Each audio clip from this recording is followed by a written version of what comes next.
Hello, Brian. We don't have any audio. Oh, sorry, no audio.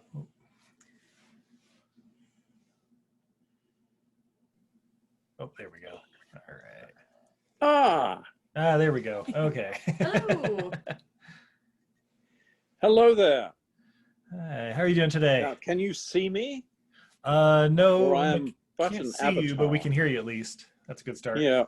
How do I get to be seen? There's probably a little camera with a red line through it or something. If you push on that, that should, or maybe I can. Let's see. Camera with a red line on it. I enabled.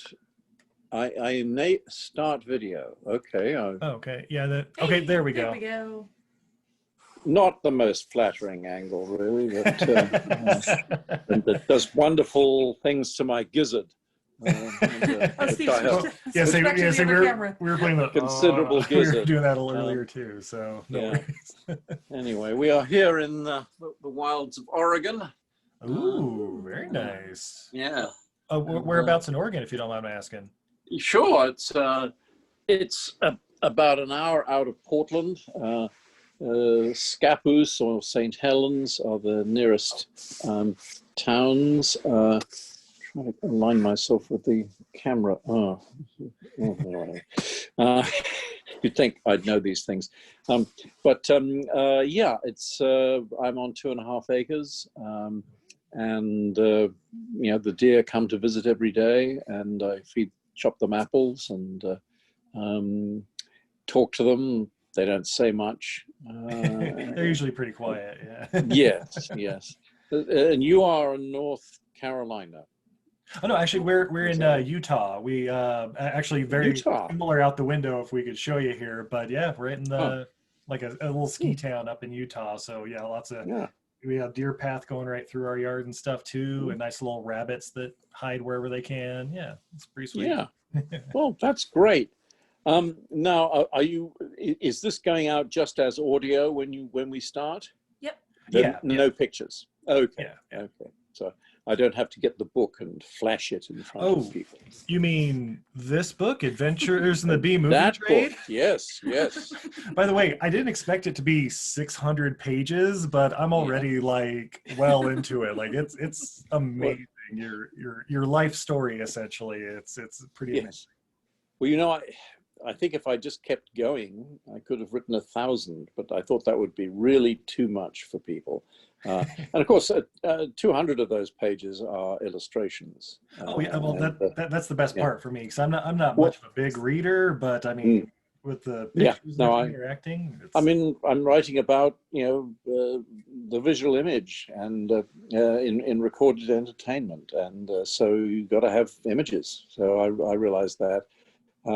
And I will continue to do blogs that I don't know whether anyone would ever read a second book, but I'm sure over the next year or so, I will have many other stories to tell. I'm trying to put a blog on my website every week to 10 days of film related or cinema history or social history related that in some ways connected with a movie. And so I guess I could eventually compile all of those. But anyway, it depends whether something more interesting for me to do comes up. But the prospects of my making another film are probably quite slim at this stage of my life. I haven't made a film for 5 years, sadly, but it's hard once you hit 70. Well, it's not actually hard to do it. It's just hard to get chosen.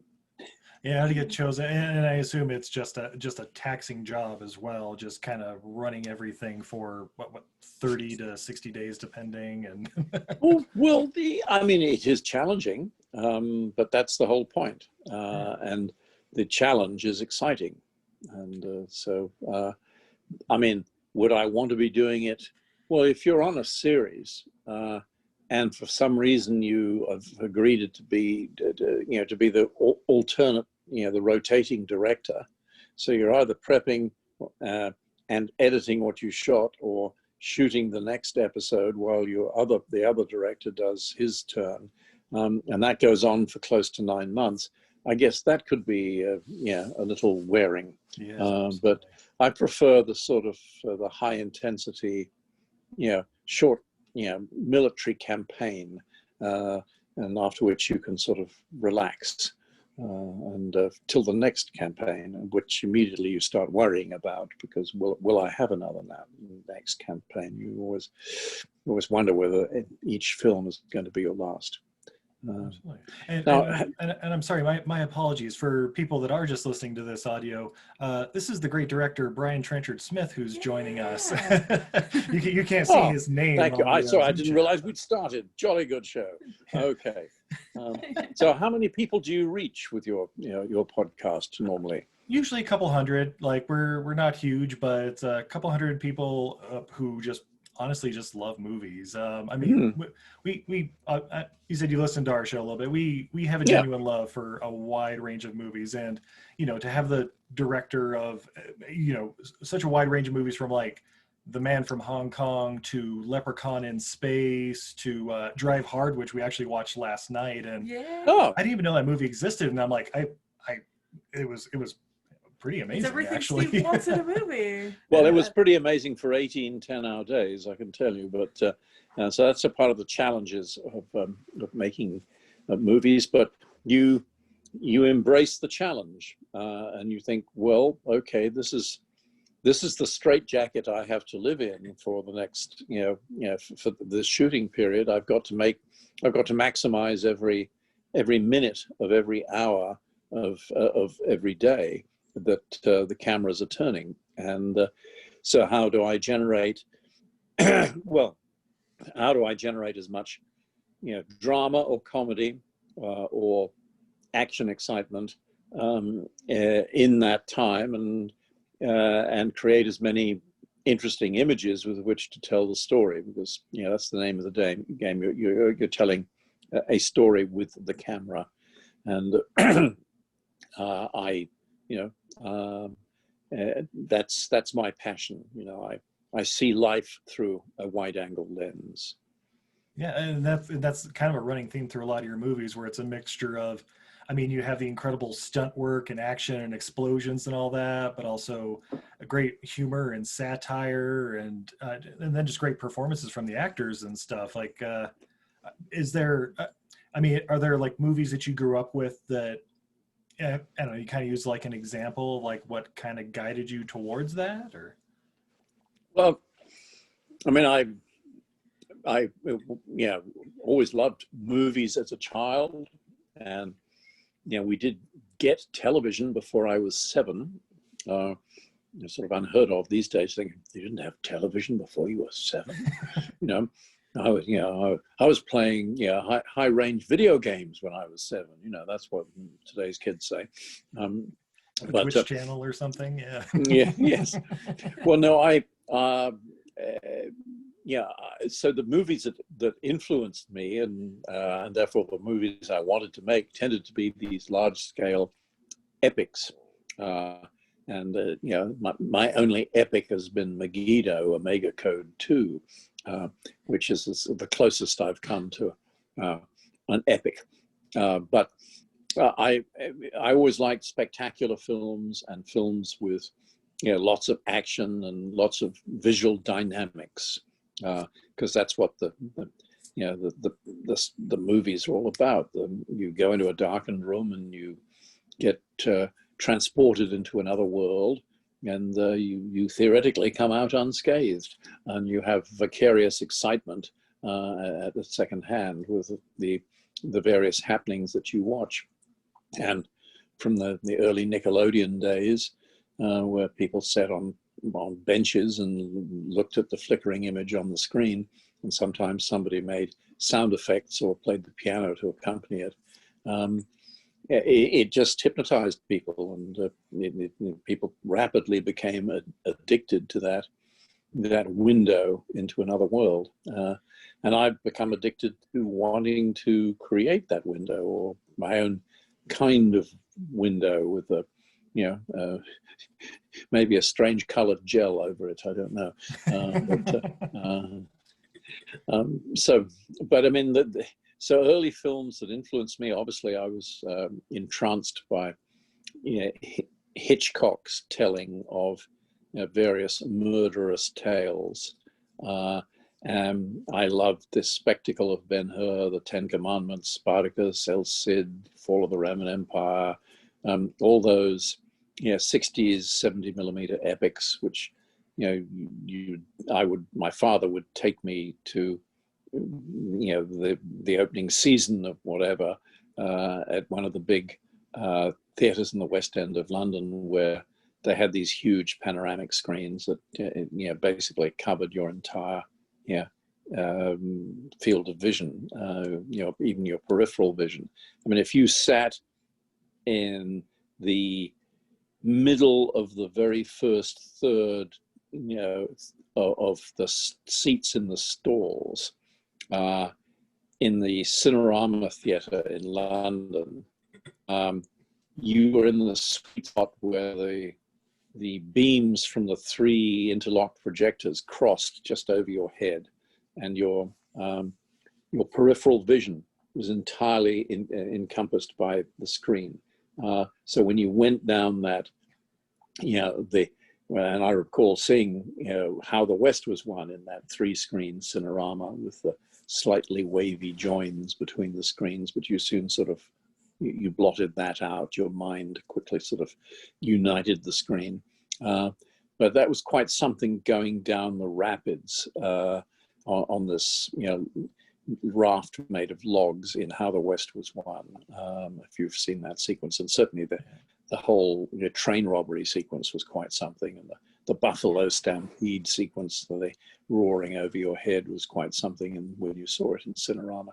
So these are the things that took my fancy, so to speak. And I therefore decided, well, those are the kind of films I want to make. But as you get older and mature, you operate in too. So I've made police procedurals that are, I like something that's, I have a tendency to go a little bit offbeat with the genres that I do. But Happy Face Murders is a good example of a somewhat a true crime black comedy police procedural with Marg Helgenberger from CSI and Henry Thomas, as an adult.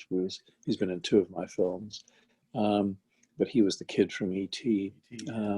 And Anne Margaret, an Academy Award winner, and multi-award winner, and a great lady, Elvis's girlfriend briefly, and she said he was a great kisser, by the way. So whatever that word, Well, that's gonna be my next question. Is Elvis? Yeah. Yes.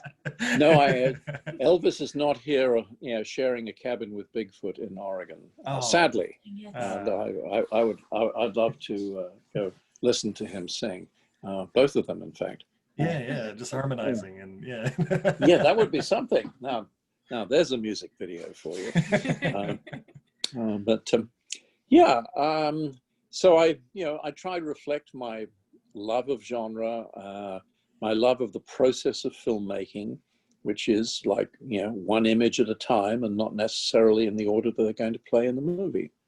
And I try and reflect that in my book, Adventures in the B-Movie Trade. And I hope it will, enable people, thank you, to understand the passions that drive filmmakers, the passion to make an impactful moment or a dazzling image, or bring a tear to the eye of who's watching. So I love putting on a show, and watching an audience react to it. Some films I've gone and seen with an audience several times, simply because it's interesting to watch their reaction, and these tend to be the more sort of the films with more obvious appeal, that have great action scenes or good comedy sequences. And watching an audience of like several hundred kids at a matinee in Sydney, Australia, during BMX Bandits, the film I made with Nicole Kidman when she was 15. Watching that kid audience, and they, some of them brought their parents, but watching that kid audience react to the bike action and the stunt of the near miss, as we sort of really specialized in that film, because we didn't have much money and you couldn't break things, so you had to look like you're about to break something, and then with clever maneuverability by the riders or the car that was trying to hit them, that is avoided, and so that was a regular challenge to have these sequences that I refer to in the book as laughs and gasps. That's what I do. I deliver laughs and gasps, and maybe a few serious moments of drama too, but mainly laughs and gasps. And it's been great fun to do that, and I've been very privileged to have had those opportunities, which and America gave me lots of those opportunities. Australia did. Britain didn't, but Britain gave me a very good education and a good grounding. But the film industry was very hard to get into when I was 18, 19. And so I went to Australia at 20, and Australia was the land of opportunity, the land that my father came from. And, 9 years after I landed, my first feature film was on the screen all over the world. And it I was had been The Man from Hong Kong, right? Or The Man from Hong Dragonflies Kong. In some markets. Yeah.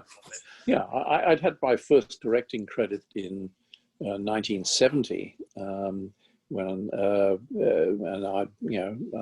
was working for Channel 9 in Sydney and actually directed a live broadcast via satellite to France in color, and we were a black and white TV nation at that stage, heading for color. It was in color, in French, for 1 hour, starting at 8:45 on Christmas morning, Australian time, which was just at a quarter before midnight, Christmas Eve, French time. And the broadcast was live, but we had pre-edited film sequences we could roll into it if we got into trouble. And at 9 o'clock precisely, or midnight, Christmas Day, Christmas Eve in France, at the beginning of Christmas Day, a particular event had to be choreographed, namely Santa Claus mounted on the prow of a lifesavers boat rowed by the Manly Life-Saving Club, who hung out at Manly Beach, and they were manly guys. Anyway, here they had to row Father Christmas ashore, and as the longboat hit the sand, 100 children from the Far West Children's Home, an orphanage, were to run across the sand to a Christmas tree that had been planted on the beach, where there was a whole lot of presents, and Father Christmas was then to deliver them. This was some totally ridiculous depiction of how Australians spend Christmas, to completely bamboozle the French. And it was my task to direct that from a converted Avis rent-a-truck, which was a proto outside broadcast van in color. And we had 3 cameras, one of which died during the shoot. And that was my first, that was throwing you in the deep end. And I swam. Excellent. And then you say your first feature within a couple years of there. And okay, we watched Man from Hong Kong for the first time 4 days ago. Yeah, and we're so disappointed we hadn't heard of it sooner. That is an amazing movie. I mean, we're your target audience. I mean, it's smart. Now, well, that showed my predilection for spectacle, you know, with the right choice of locations, you can make a small budget look big. And I did with Man from Hong Kong. But you liked it. You got the sensibility, the sense of humor, the satire. Yeah, absolutely. I mean, George Lazenby's the villain. I mean, you had Roger Moore's in it. Sammo Hung briefly. Like all the car chases and stuff were just amazing. Especially like that final car chase thing. I'm watching like, oh my gosh, this is real people doing real things. I love this in movies. Kudos. These are not digital cars rolling over. No. Yeah. And Grant Page worked with you at on the stunts with that, right? Like he's the one that had the big fight scene with Jimmy Yu, right? With Jimmy, yeah. No, I discovered Grant when I made my first independent film out when I left Channel 9, and I made a dramatized documentary as basically a calling card for myself, and I managed to borrow $16,000 with which to make it. And it was called The Stuntmen, and I thought I would stage some action scenes and then show how the stunts were done, and that would be the documentary. And it won a prize at the Sydney Film Festival. But in that documentary, I needed someone to do some rope slides, some abseiling off cliffs. And there was a particular expert that the lead stuntman knew, who had been in the commandos, and he'd learned that in his military training, and so he brought him in, and Grant, met Grant, and Grant did a great job, and he was also very personable on camera. You can find that documentary on a Blu-ray. There are a number of them around, but the Blu-ray you'd have to get is the one from Umbrella Entertainment in Australia. I think you can order it, but it has 5 of my other films on it, as well as The Man from Hong Kong. So you can also have The Stuntmen on that particular Blu-ray. But there's a Blu-ray now that's just gone on release in America, which only is The Man from Hong Kong. Yeah, I think it goes through Shout Factory or something. Yeah, I saw that the other day. Yeah. I don't think it's Shout Factory, it's some other bunch. But anyway, they've given us a sort of minimum guarantee, and we'll see how they do for 3 years. Nice. But the original Australian Man from Hong Kong Blu-ray, which came out about 3 years ago, that has Death Cheaters, Danger Freaks, Kung Fu Killers, Stunt Rock, and The Stuntmen on it. Okay, that's gonna have to be a must-buy for me. I got to see Stunt Rock. I've only heard about it, and yeah. Well, we're planning to put out a Blu-ray this coming year. Oh, nice. And I don't know what we'll partner it with. It probably needs something else added to it. It's much more of a.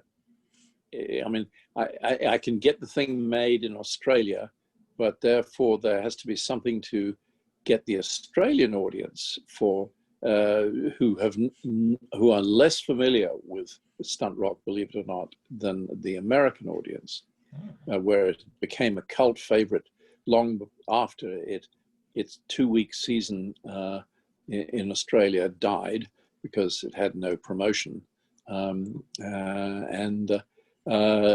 it didn't get a VHS release in Australia at all. So only when it developed a following in America was there interest, and many Americans did buy. They can play NTSC DVDs in Australia. They're dual system players. And many Australians did buy the Stunt Rock DVD that I made in the US. But we're going to bring it out on Blu-ray and do a proper scan. I've got the original negative, so it will look at its best. But we'll probably put something else on with it, but that's yet to be determined. But you'll see it. Well, like occasionally a 35mm print gets booked to theaters that have retro screenings, but whether that's in your part of the world, I don't know. But Yeah, well, you have 41 titles to get through, you see, plus the television. I mean, you've got a lifelong pretty career ahead of you. Anyway. Nice. Oh, and one last question about Man from Hong Kong before we move on. You're listed as the martial arts heavy. What scene was that? Was that like the 5-on-1 fight scene, or? I was the luckless martial arts academy manager on the phone when Jimmy sneaks in and he sees me, and I have that one line of dialogue which ties the martial arts academy to the villainous Mr. Wilton, in a piece of naked exposition. And then I foolishly clink something that attracts his attention so he can then beat me up and punch me through glass, which was fun. And it was toffee glass. And then very foolishly, I get up again so that I can run out of that Hong Kong set, which was built in Hong Kong because we had to split the cost equally with Australia. And then I run into an Australian 6th floor corridor, in fact, of the distribution exhibition combine that were going to play the film in Australia, and had a 1/4 investment in it. And we have a little fight on top of the elevator, which is something I always wanted to do. And I don't think any insurance company would permit that sort of thing. Certainly not for the director to do it, because you just had to watch out that you didn't put your elbow or your head over the edge and got hit by one of those big counterweights that are coming down at the same time. So, and we will put a little bit of a railing up around it to sort of waist, not waist height, but more like buttock height, just to as a bit of a guide, so hence no problem. But that was a fun sequence to do. I mean, part of it was vanity. I wanted to be in a kung fu fight scene, even though I was awful, uncoordinated, stiff, slow in reacting, as all Western actors are compared to Asian martial artists. So Jimmy was anxious to dispose of me quickly, because I really wasn't worth watching. And no hero likes to be spending time beating up an unworthy opponent for too long. So part of it was my own personal vanity, and also, as the Martial Arts Academy was going to be in Hong Kong, and the second half of the scene, which was just continuing to raise the stakes for the hero and keep the opposition coming, that was to be shot in Australia. You didn't want the same actor to have to, for one line, to have to be flown to Hong Kong. So I did it myself, and I paid myself $300. Which was every little helps. So that to answer your question is why I was martial arts heavy, whereas my wife's brother saw the film and said to her, "He ain't heavy, he's my brother." Anyway, his little joke. So yeah, it was I've made periodic appearances. I'm the kind of cold-blooded director, not particularly caring about his performers' safety in Death Cheaters, and I can be heard off screen asking questions in Danger Freaks. In Hospitals Don't Burn Down, I'm a surgeon in a gown and mask, with nurses hurriedly wheeling a patient out of the operating theater because the hospital's caught fire. And so I've made these little guest appearances, but it wasn't necessarily to imitate Hitchcock, because I'm not worthy. But it was sometimes a way of just adding weight to a scene, or coming up with something we could do quickly. But I have been relatively restrained since I played a police commissioner for one couple of line scene in Absolute Deception with Cuba Gooding Jr. Pardon me. It's a future Steve editing thing. That's right. The magic of editing. Pardon me. It's allergies, some pleasant white wine, and some sprinkles on the iced biscuit that went down the wrong way. Something no readers have complete explanation, and so your listeners. Absolutely. So. Definitely listening. I'm not sure how many of them read.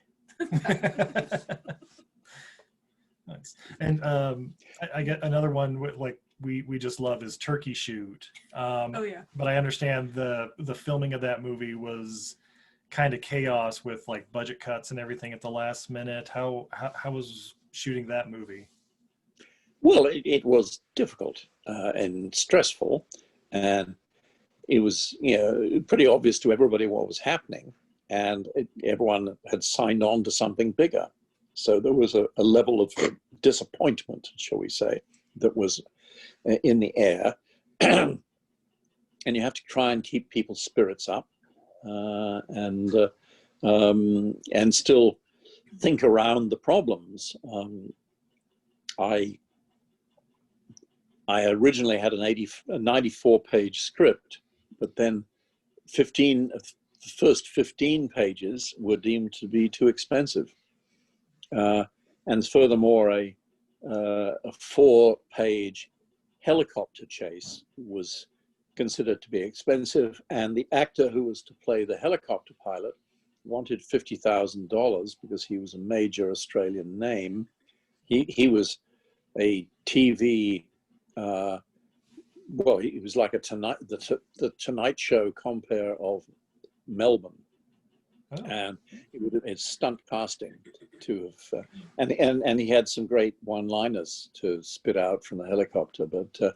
But he could see this film was being made to make money, and he was going to have his piece of it. And if you want my name, which will guarantee you my audience will come to this film, and it's a great pity we didn't have him because I think the audience would have diversified somewhat. Of course, his audience would have been horribly shocked by the film. Yeah, that was going to be my next thing. Is like that's. But it would have been good for woken them up a bit, Yeah. Shocked them out of their middle class complacency, perhaps. But so, problem number one is, I got to make 90 minutes. I made 94, and even at a minute a page, you still want to be able to trim things and tighten things. So here I am, I'm down to 80. I'm down to 75, really. And I have to combine I have to rewrite the action that would have taken place with the helicopter, basically assign 2 targets to 1 hunter, and contrive a way in which that can be done. So so I had creative issues to think about basically on the job, and constantly thinking of how during this shooting day can I expand the action or generate more screen time out of what is scheduled for the day without creating what French would call a longueur, a flat patch. You want to be able to tighten the pace. You can always extend the length by having people drive up, get out of their car, walk to the door, go inside, and then have the scene. Establishing shots. You want to keep, well, establishing shots okay, but you can have these slow, setups, which will indeed create, more screen time. but the audience is, chewing gum while they're waiting. And you would, years ago, you'd see that a lot in television soap opera, where there were all these filler scenes, in which when nothing dramatic happened. So I'm just part of my philosophy of filmmaking is cut to the chase. What is the next thing we need to know in terms of plot? How can we, in some way, expand understanding of character in such a scene, and then how can we make it sort of visually interesting as well? So you've got to combine all these elements in a scene, and so I'm all in favor of eliminating flat patches. So I had to create more business, and good business needs coverage. Coverage takes time. Every time you move the camera, going to be 10 minutes before you're really set up to somewhere else. And anything complicated, a camera movement, well, you're looking at half an hour. So it's quite an interesting exercise to triage your own plan for the scene, almost on an hourly basis, and making sure you have the essential elements that you need. And just enough. The disciplines of episodic television certainly force this upon you. But I had done, yes. Let me see. Well, how many episodes? No, I don't think. No, I honestly think I had not done an episode of actual TV drama till after Turkey Shoot. 5 Mile Creek. But certainly very good practice. Excellent. And then after Turkey Shoot, which is a great action film. If you haven't seen it, check it out. It's actually on Amazon Prime right now. We've watched it like 3 times. And then you did BMX Bandits, which, as a kid, I had a babysitter who had this on VHS, so I have seen dozens, if not hundreds of times. It turns out this was Steve's lost childhood movie. Yeah. We were watching it last night, and it was like, oh yeah, I totally know this movie. I know what's going to happen. I know they're going to end up in a cemetery. I know this one. Yeah. Well, how old were you when you saw the cemetery scene? Were you scared? Oh, I was probably five or six. Yeah, like I said, it was a babysitter. Yeah, 5, 6, 7, somewhere in that range. So it was already a couple years old when that happened. But I grew up watching like Ghostbusters and Gremlins and like Revenge of the Nerds and stuff. So it was okay. This was nothing, Yeah. Well, and then I found out that my childhood bike, which my father had salvaged from a dumpster, was the blue bike from the movie. I mean, not the exact one, but it was a copy of it with the blue tires and everything. Oh, well, that's nice. A mongoose, probably. You know what? It just said BMX on the front where it said mongoose.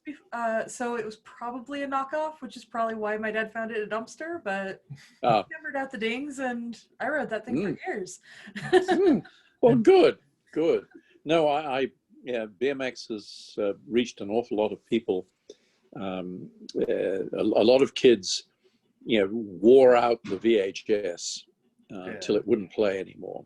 And incidentally, the Blu-ray that Severin have made in America is a really good transfer. And in fact, I don't think the colors popped as well as that under 35mm projection situations in Australia. I mean, they did pop, but in the days of 35mm, your original negative was great. Your answer print that would come off the original negative once the negative had been matched, that was probably as good as it was ever going to look. And then they would make an inter-positive of that, coming another generation down. Then an inter-negative from the inter-positive, and from that inter-negative, they would mass-produce 30 positive prints for to go to the theaters. So there was some degradation, if not in fine detail, but in maybe the richness of color sometimes. Anyway, I just think that the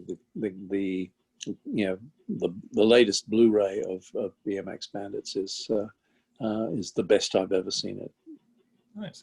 And how is it different working with teenagers primarily as the lead characters instead of, full-grown adults? Stuntman.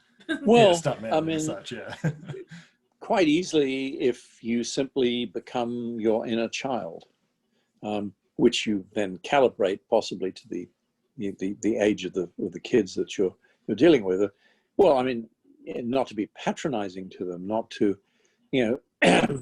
just to treat them as small adults, but nonetheless, be governed by your own inner child and what excites you and what how you feel about it. And I communicated my enthusiasm for the project to the three young leads and told them, that they were going to be the most important people in my life for the next 6 weeks. And we all, got on very well, and they tried to help each other. And they were a good trio. And so it wasn't hard for me. I mean, if you make these kind of films, there must be something about them, about your inner personality that will enable you to relate to kids and get into their imagination as well as get them into yours. Nice.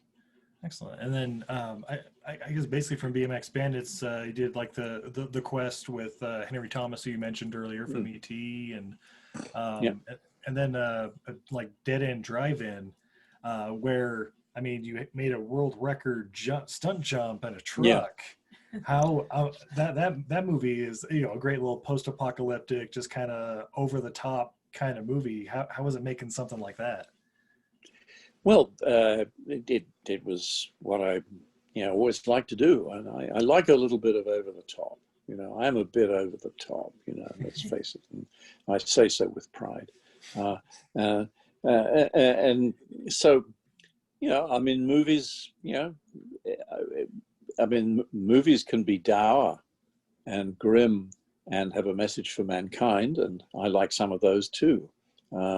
They can be very slow-moving, serious, but intense character studies.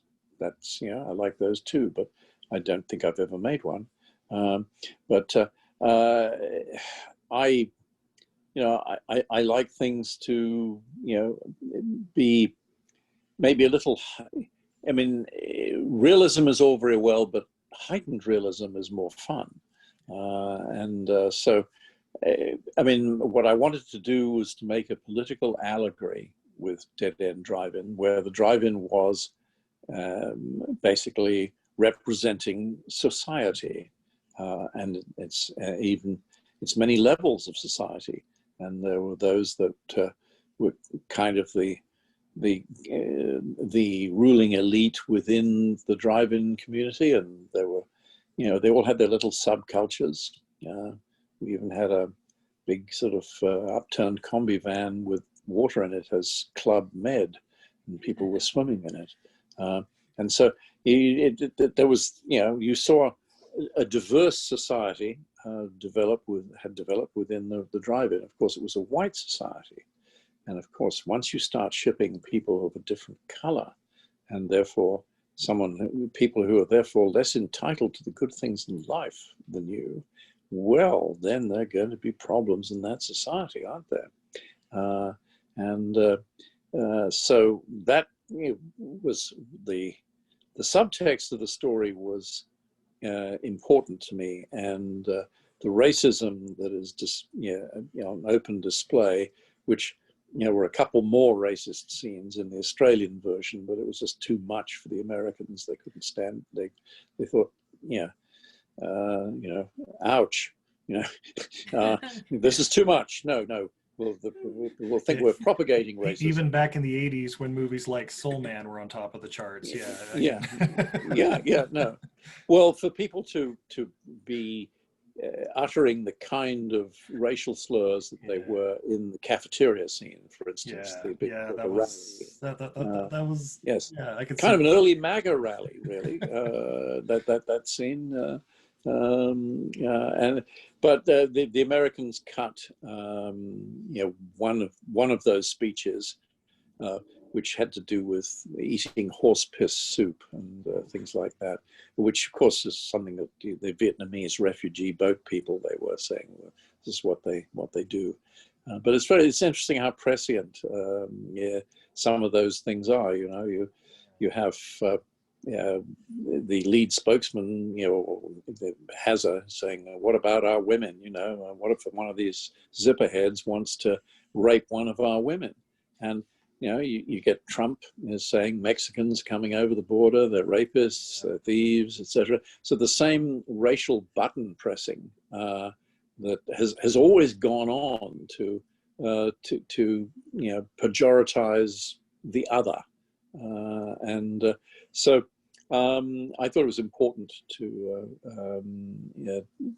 back in 1985 when I made it to reflect that there is a dark vein of racism in every country. It's not America. It's in England. It's in Australia, and even in countries of color, there are stratas of society that look down upon other stratas. So it's a universal. It's a universal blemish on character, which hopefully we will one day outgrow. Anyway, it's far be it for me to appear to be the Sermon on the Mount here, but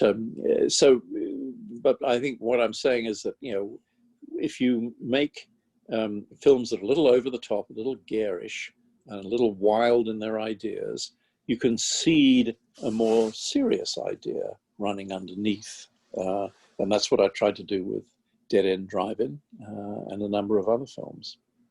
Nice.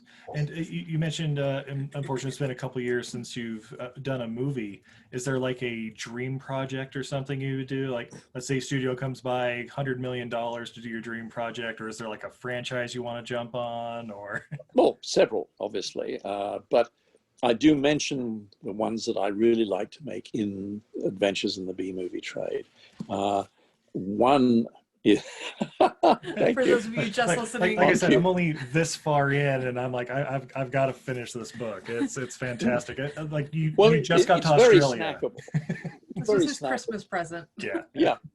And for those that can't afford the $20 paperback, and let me say in Australia, they make it much more expensive because Amazon don't print on demand in Australia. So you can only, Amazon don't ship from America to Australia. So you have to get it from a third-party seller who doubles the price, and then there's the exchange rate and But I figured I'm worth $20. My career is worth $20. That's affordable, and if you can't afford it, the Kindle, which is half the price, $9.99. It plays very well on the computer, and it feels just like you're reading an online magazine, and you can say, "That was interesting. Okay, pause. Got to go back and do some work. The boss is coming." Okay, the boss is gone. Okay, I can go back and read now. So the Kindle is it is a useful tool, but I was probably making some more significant point before I went off and about the book. You had a question. Dream projects, yeah. Dream projects, yes. Well, I'd like to make my revisionist Richard III. Richard III is, the most maligned king in British history, murdered the princes in the Tower. Well, not guilty. In fact, the Supreme Court of the United States held a mock trial for Richard III in 1999. Ruth Bader Ginsburg, Justice Brower were two of the, I forget who the other one was. There were three of them. They held a mock trial on the issue of the murder of the princes in the Tower. And they found him not guilty. Oh. So, and there's a lot of historical evidence that would point to him, to the very least, being not proven, but really not guilty.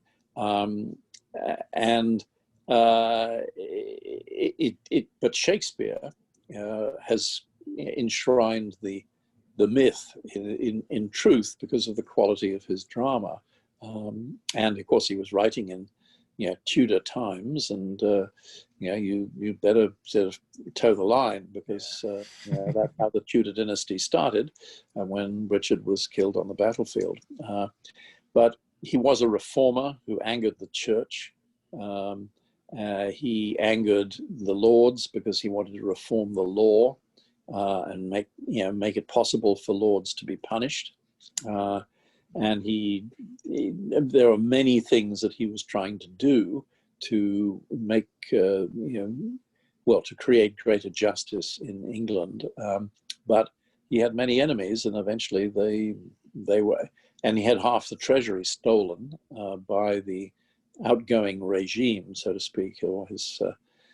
Anyway, I won't get into the historical detail, but it's a fascinating story, and there have been some really good books written that show it's highly unlikely that he did it. It was somebody else. There's another theory that one of the princes died of an abscessed tooth, but that, because of the political sensitivity at the time, if either of them died, it would be his fault. So it was kept quiet. But that's another matter. But I want to make, Richard has always been portrayed from Laurence Olivier onwards with a hunchback, and though he did have a scoliosis of the spine. And when they discovered his body a few years ago, finally, they proved it was his body, and he did indeed have scoliosis. But so I've written it as it's kind of a costume drama that sort of works as the case for the defense for Richard, and says something about the weight of the crown, the pain of and the torment of actually having to be in power. It's actually no fun, because in the end you can't please anybody, really. So I wrote the screenplay, and it initially got some interest, but ultimately BBC Films said, it's too fawning on Richard, really. It should be a balance. Did he or didn't he? We don't say. I say I want to put the case for the defense and prove it. Another company, a big company in England, looked at it, working title, and they said, Bad Richard's more fun. And you need to punch up the comedy a little bit in this. Well, no, it's just that when you list when you reenact all his alleged crimes, then wow, there's a lot going on there. There were far worse kings. I mean, Henry VIII probably caused the death of 58,000 people who opposed him, in putting down rebellions, hanging thousands of people afterwards, as well as the people we all know that Henry VIII, disposed of, wives, Don't do that. But he does have the catchy song, though. That's the thing. Yeah, that's true. And so he's forgiven after a while. Yes, Greensleeves. Yeah, there's a hit there for sure. So that's one.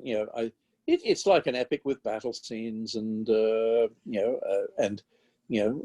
lot of interesting stuff, and certain political parallels to today, not American necessarily, but just we'd never have a leader who was responsible for hundreds of thousands of deaths.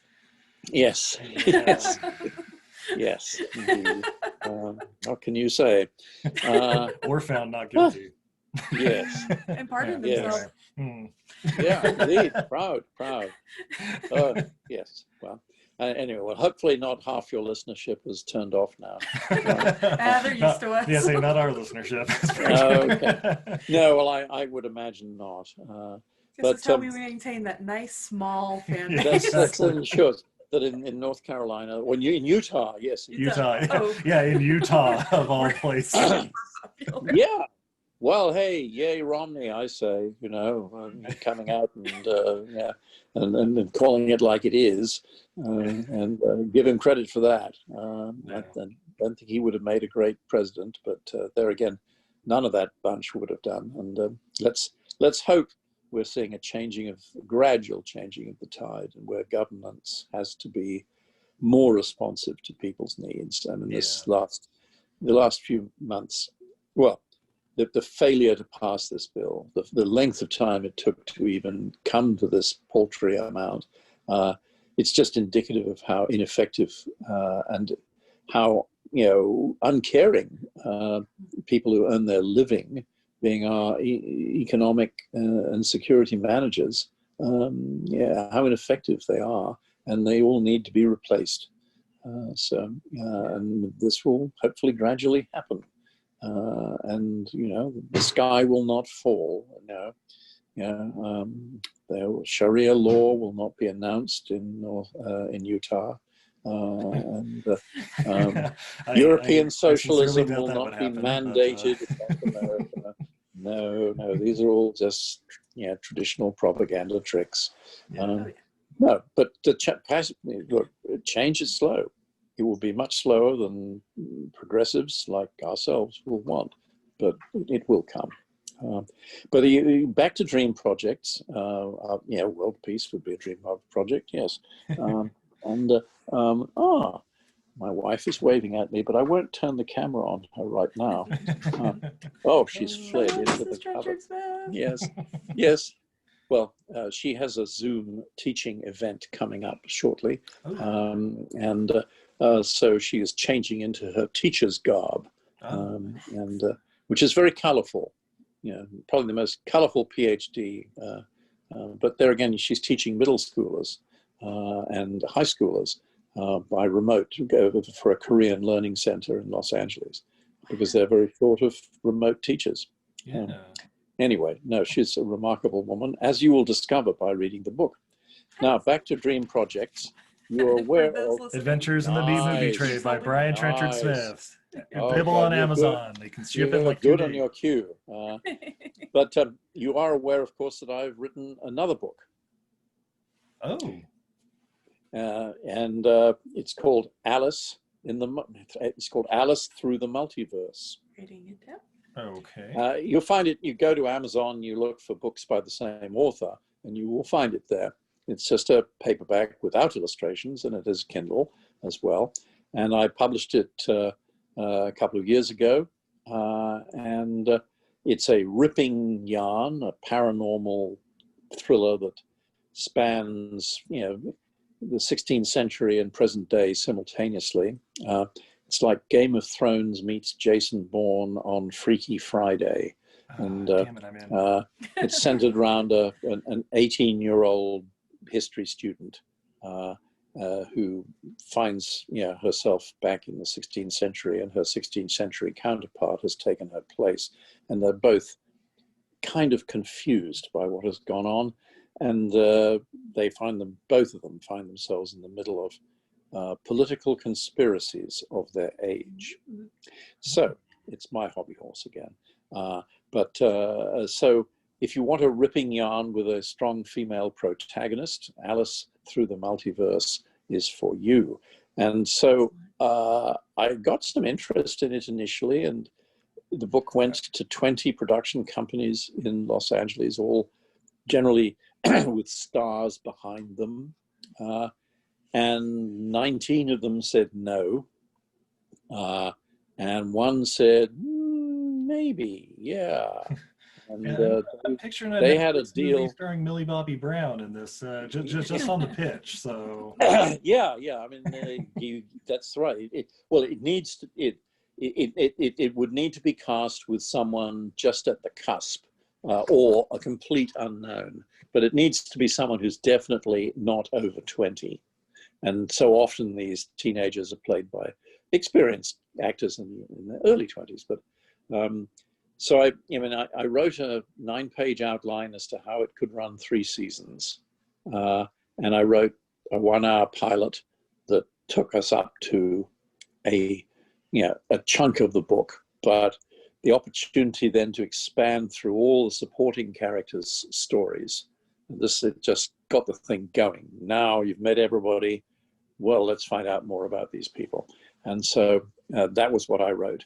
But really, they weren't interested in that. And in the end, they said, well, we can't find someone who clicks to your material. A showrunner on the list. You have to get someone on the list. And then you have to wait a year before they can actually start work and so on and so forth. But anyway, a deal is a deal if it happens. But in the end, they went cold on it. So to Alice Through the Multiverse would be a great show, either on the Game of Thrones level of budget, or it would be a great anime where you could do fantastic things with the paranormal and the visuals, etc., that you couldn't afford to do, or you can afford to do them on an anime budget. So that is so someone's got a few $1 million. I say hopefully some great content creator out there like Netflix or Disney Plus or even Hulu can reach out to you and have this idea where it's like, hey, 3 seasons like that. Well, it did get close to Apple through a production company that had a deal with Apple, but no deal. But however, oh, hello, Kitty. We've got a couple of those. Hello, Bridget. Yeah. Well, she's this is Tuxedo. She's likes to sit on my lap, and was wondering where I was, why I wasn't paying attention to her. Anyway, so. That's Dream Project number 2, and I also have written with my writing partner Dennis Pratt, whom you'll also meet in the book, who's Boris Karloff's great nephew. Bit of trivia, and looks like him. There is a picture I show, oh yes, happy paws on my sweater. Thank you very much. We wrote a show called Blowback, in which the retired Lady Macbeth of British crime, who just wants to pick up some swag from a lost bank account in Dubrovnik, where things are not so easily observed. She and her 23-year-old stepdaughter, who wants to stay in the world of crime and not retire, they run into trouble with the Russian mafia, and it could be a movie. We wrote it as a movie, but it could spin off into a series. But it's been going on for years. Got close a couple of times, but I think we'll see. The producer still wants to keep going with it, but the business has become very corporatized since COVID. There are not too many buyers. Are you at the Netflix level? Are you at the level where someone would actually put prints and advertising behind a theatrical release? You better have a big star. In fact, you better have a big star just to be on the Netflix level. So it's tough, and it's very tough for young indie filmmakers out there trying to get noticed with a well-made film shot on their iPhone, which, the democratization of the technology of the film business has allowed that to happen. And so people can get to make films and make them look good. Anyway, I am gonna have to leave you now. Is our hour up? I would talk to you longer, but I understand. But I have to do things for my wife before she teaches. Absolutely. Well, thank you for spending time with us, Yes, Mr. thank Brian you. Trenchard-Smith. Again, the book, if you haven't caught, Adventures in the B Movie Trade, available on Amazon. So many great stories. Like we barely scratched the surface with this. No, you had a few pages. You didn't get the full 580. So that's that's good. That's good. It's not that there are still some gems to be had. Anyways, thank you so much for inviting me. I'm flattered, and no doubt maybe in a little while we can talk again. But absolutely, love to have you back on. Absolutely. Yeah. Okay. Well, thank you. I will say good night now. Good night to everybody over there. Good night. Good night. You gonna say good night? Go on, say good night. Say good night. Yeah. Bye bye.